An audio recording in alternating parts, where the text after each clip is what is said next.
I recently got a coach and a therapist, and I asked my therapist about why I get angry and how can I control it. And it's more in terms of when I'm driving in rush hour traffic, to be aware of the triggers, how I feel, and how I can ground myself while I'm doing it. When I'm driving in traffic, and then I would feel boxed in, and it gives me a sense of loss of control, a loss of security. And when I'm driving in traffic, I could foresee dangerous situations, and if I have an opening, I would take it and go. These are things that I was told to do, was to breathe in for 4 seconds, hold it for 7 seconds, and then breathe out for about 8 seconds. Also, if I could see what can I see? For example, the sky, I could appreciate the trees while I'm driving, the peace that I have. I could see the car that I'm in. And what do I hear? I could hear either music, I could hear something in terms of maybe a meditation or something that will help me get into a happy mood, such as music. And also keep in mind, before that, you even drive, that I should get into a beautiful state. I should be getting into a good mood before I get into the car. What do I smell when I'm in the car? I could smell maybe like a fragrance tree that I have. I could smell the clean air, my body, like my cologne or my deodorant. I could smell the interior of the car. And what am I touching? I could be touching the steering wheel. I could be gripping it. I could feel my clothes, the seats, the seatbelt that is on me. I can also think of things that I'm grateful for, to have a car in general, to have freedom to go wherever I want, when I want. Also, the times that I drive, I try not to drive in heavy traffic. For example, in the morning, I go to the gym at 5 because it's less busy. After that, I would drive to work because traffic isn't bad, versus if I try to get to the office at 9 o'clock, that's when everyone else is trying to get to the office. Also at 5 o'clock, normally I just stay at the office until around 7 because traffic, it's not as bad when I'm driving back home. And it makes the experience less triggering, because even when I have full self-driving on in my car and then it's bumper to bumper, it can be stressful. It's better for me to focus on an audiobook if I can and let the car do its thing. I also asked ChatGPT about anger, and it said it's not random and it's not irrational. It's learned, protective, and deep-rooted from past experiences. And I would say for me, I would try to avoid pain and stay in a pleasured state if I can. Sometimes I could be used to chaos or used to stress stemming from childhood, and that could be my norm. That's probably why I like to be more aggressive or be more spirited. It says growing up in a high stress environment with unsafe emotional environments, conflict and anger were modeled as problem solving tools. For example, my dad, he used to gamble, he smoked. It could be a violent household when I was a kid, because then I got into fights when I was in school, and then I would attract punishment to me when I was a kid. My mom bounced when I was 3 months old. That's why I felt abandoned as a person, and I saw that as being powerless. This fear was deeply rooted in my subconscious, and it dictates how I think, I speak, and how I act. That's why right now I'm trying to reprogram my mind with better thoughts, more empowering thoughts, because I can't see fear and I can't see faith. What I can tell you is I operated on fear for most of my life, and it stunts the growth of the person physically, mentally, and spiritually. If I'm more focused on faith, joy, having hope, it's more expanding on the things that I can do, what I think that I can accomplish in life. And no matter what happens, I will be okay with it, as long as I am trying my best to learn and grow as a person. Everything comes from the mind, whether it's physical fitness or you're trying to get better at a certain hobby or to become better speaking to people in general. I was listening to a book by Napoleon Hill, Outwitting the Devil, and it says that I would have to give before I get. And it's true, you live to give. Because how many friends have you helped? How many strangers have you helped in your life without recognition, without expecting anything in return? And you guys would just do it out of the kindness of your heart. It makes you human.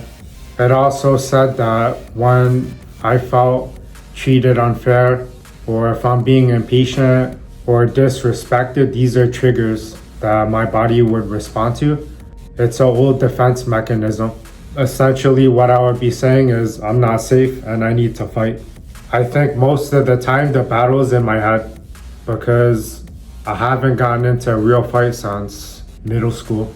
I did go to martial arts and we spar. It's not the same though. Because in a classroom setting, I know my opponent, he's not going to kill me. Versus if I was on the street, there's no rules on the street. That's one of the reasons as to why I wanted to build this person, so that I wouldn't fear having to do physical combat, or even it could be a mental battle too, right? Where it's with myself or maybe it's with another person. Because if I look weak, then people will pray. But if I look strong, it's more of a deterrent. I'm only 5'6.5". I'm about $170 and I'm 43. That means that I need to be the best version of myself physically, mentally, emotionally, and spiritually so that I could be more whole as a person. Because there would be times earlier on this year where I would have deleting thoughts, where I would think about how would I end it off. But then it's like I have one life to live. I've never physically tried to hurt myself other than maybe driving a little aggressive, a lot aggressive, or maybe punching a bag or a piece of wood or something like that. Chad also said that an emotional bottleneck is something that I learned early, that it expresses sadness, fear, vulnerability. When it wasn't safe, these emotions became repressed and disguised as anger. So it's saying sadness, fear, and vulnerability was not safe. And obviously, all humans go through these kinds of emotions of sadness, fear, to be vulnerable. For me to admit to you guys that I used to pee the bed when I was a kid, and I held in my urine, and I had kidney problems, and I was pissing blood when I was a kid. I had to have an operation because I was afraid. It's also saying pain, they hurt me, fear, I need control, shame, I'm not enough, disrespect, they didn't value me. So for pain, I used to get into fights when I was a kid. I used to get beat up when I was at home. In martial arts, I did it later on in life. It's something that I needed to tire myself out, to try and tame myself, because I needed to be around other people that wanted to spar, to train. And feeling pain, it started to become normal. Fear, I need control. I don't want to be in fear of my life. And I know when I was small and I was weak, that's when I got into a lot of fights. But then once I got bigger, I got stronger. And through martial arts, it's a confidence booster. And it could be a false sense of confidence too, because I did self-defense. And then when I went to Brazilian Jiu-Jitsu, those guys are on another level on the ground, because that's their bread and butter. They're so good at it. Shame, I felt a lot of shame from the past because I grew up poor. Obviously, people from different countries, they have their own versions of poor. I worked when I was 13 in a Chinese restaurant because there was no food in my fridge. My mom bounced and I felt ashamed of that. I didn't speak a second language, which stunted my communication. It also said that I didn't speak up and raise my hand to get help because then I didn't feel worthy, I didn't love myself, and I wanted to be quiet and unseen because it felt safe. Versus when I did speak up, or if I did ask for help, maybe I would think that I was gonna get beat up. Also, when I was younger, I didn't love myself and I didn't respect myself. That's why maybe some kids, they would say some things and I wouldn't care about it. But then, well, once they put their hands on me, it's another story, and then it's time to go. I felt anger, not because I wanted to harm, because I wanted to regain my power back. And I promised myself that I would be strong, and I had to protect myself. That's why I got into good shape now. That's why I did it in the past as well. Because imagine if you guys had to get into a fight with multiple people, could you hang? I'm not saying I will win. I'm not gonna make it easy for somebody though to take me out. And in my mind, I would say you need 3 to 4 people to take me out. I needed to build a strong identity through discipline, success, and control.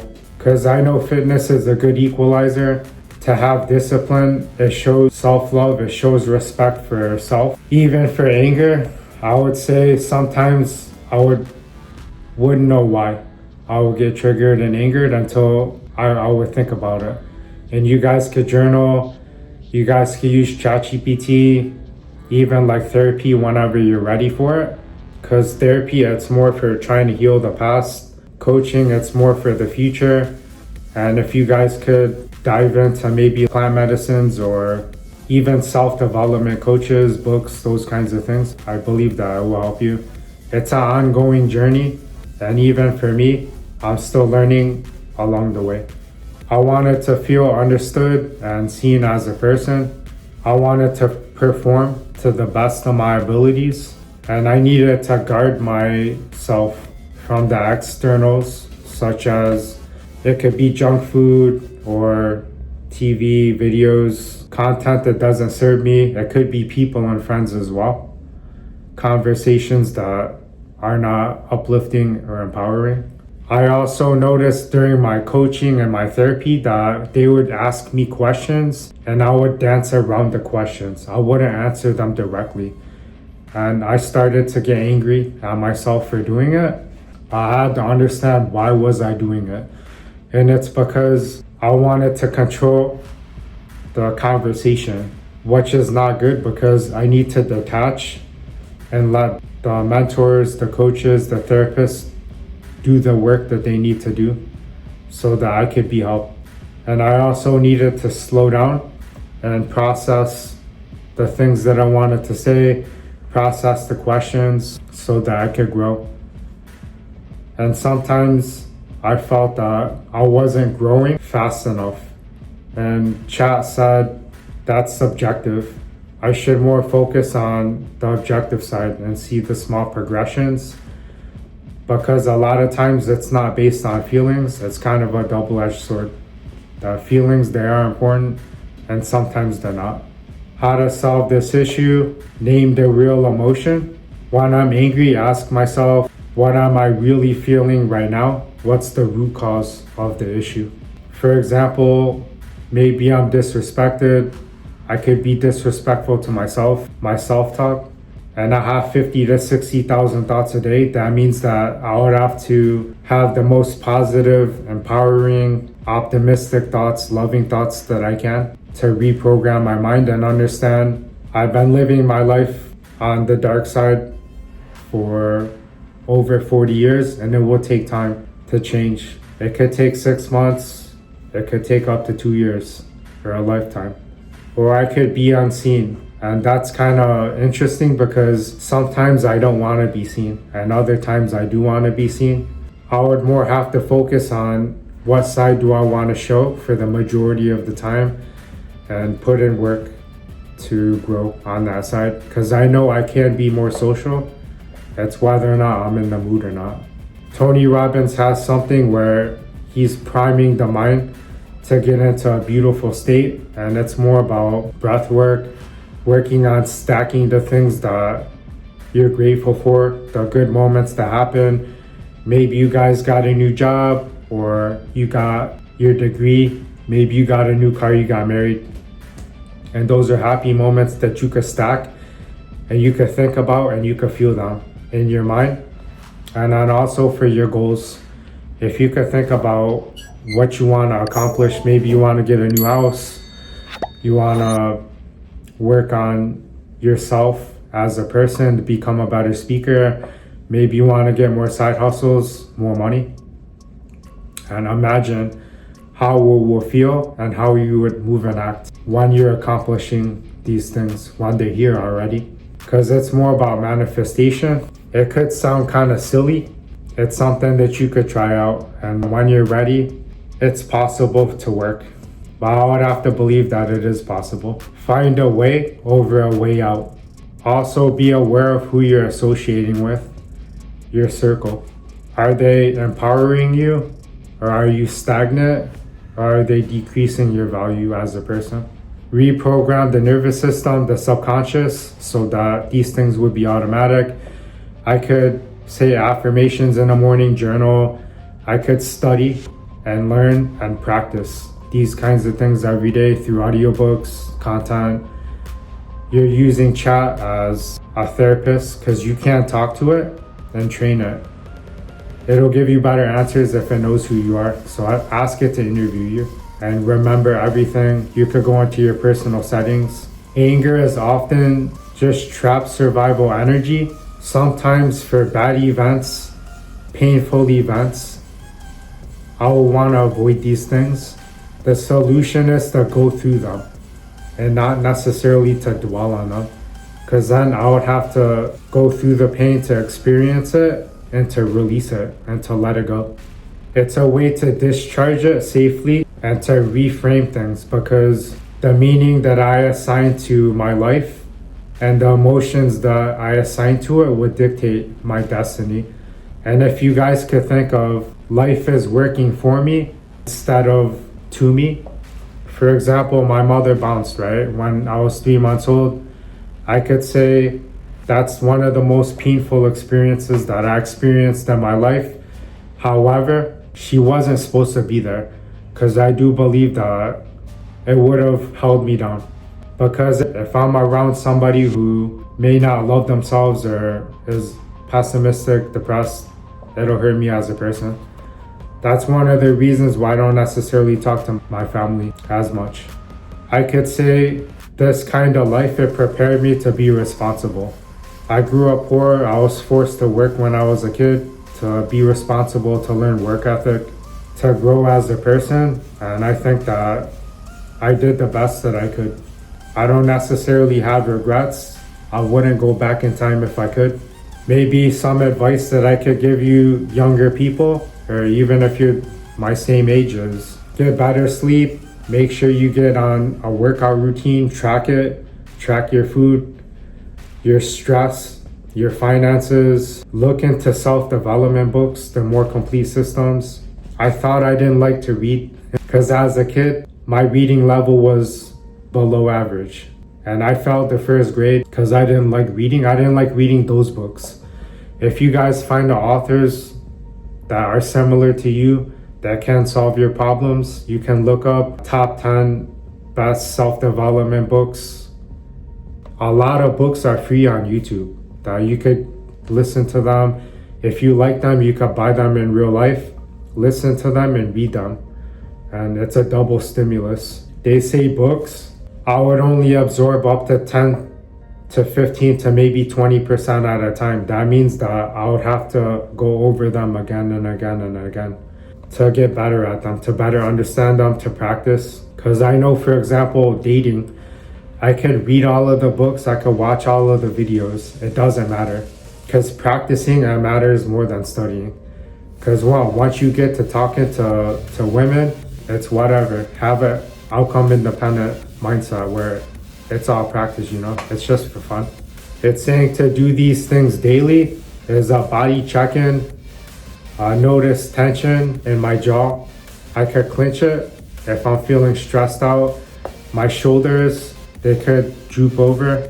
And keep in mind that women, they notice your posture. Make sure it's straight, you're standing tall, your shoulders back. Your chest is out as well. Because these are things that I could wear nice clothes, but then it's the body underneath that gives the clothes the shape. And I think that if you guys look better, you will be in a better mood as well. It's who you become on the journey that I would be influencing. I'll be proving to myself that I can look good, I can be disciplined. When I'm going to the gym, I have to eat my meals so that I could get bigger and grow. Breathing technique, this is saying inhale for 4 seconds, hold for 2, exhale for 6 seconds. A movement outlet, you guys could go to the gym, lift, use free weights, use the machines, take your ego, throw it out. Make sure you're incrementing slowly. Use the lightweight and then figure out what your range is and then get your working sets in. You guys could do sprints, hit the bags, get some MMA gloves.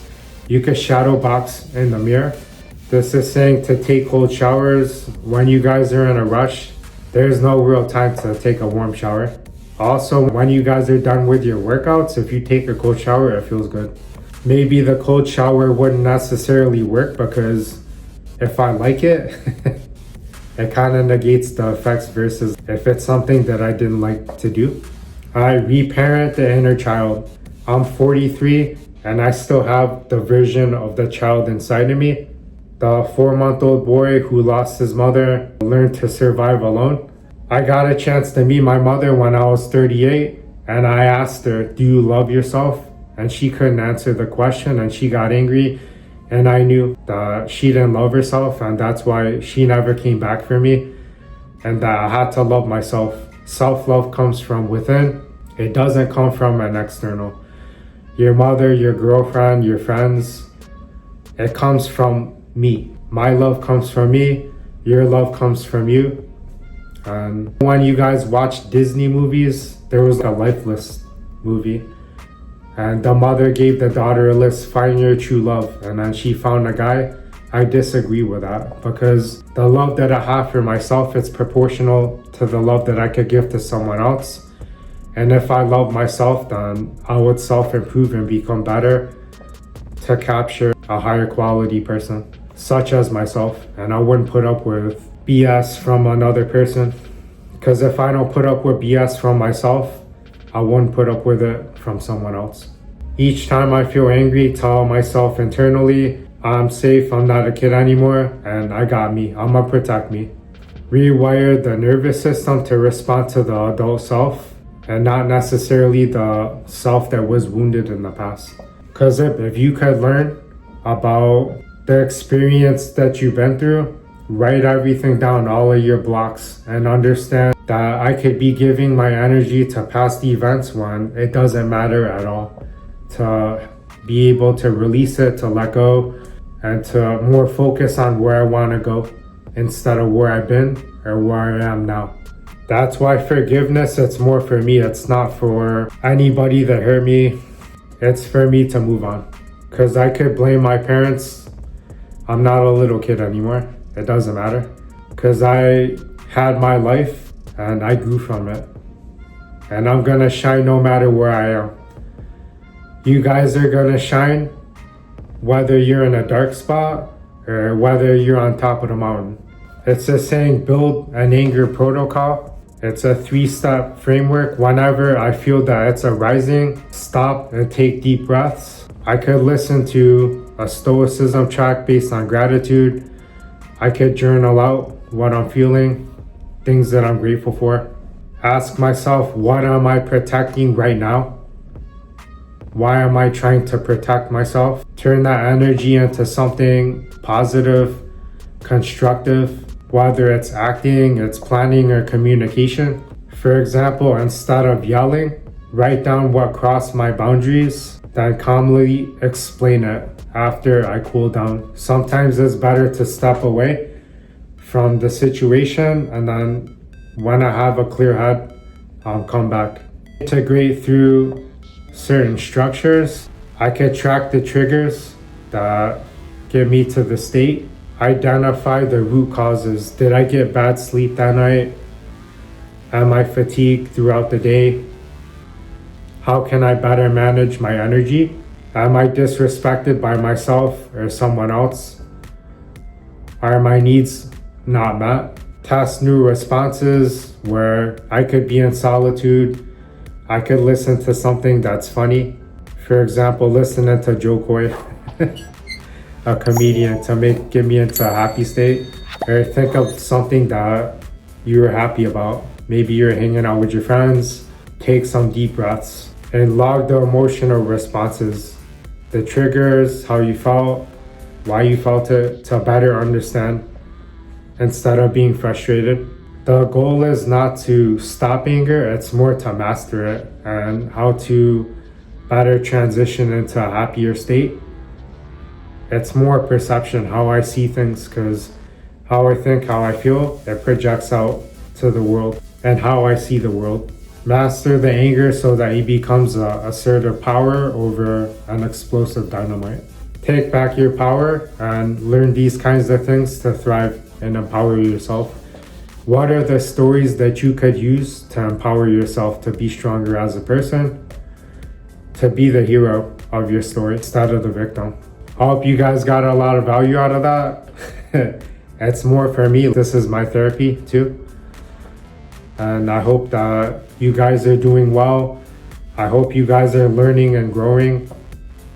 There's less than 2 months left. I hope you guys become stronger mentally, emotionally, physically, and spiritually as a person. And I'll check you guys in another one.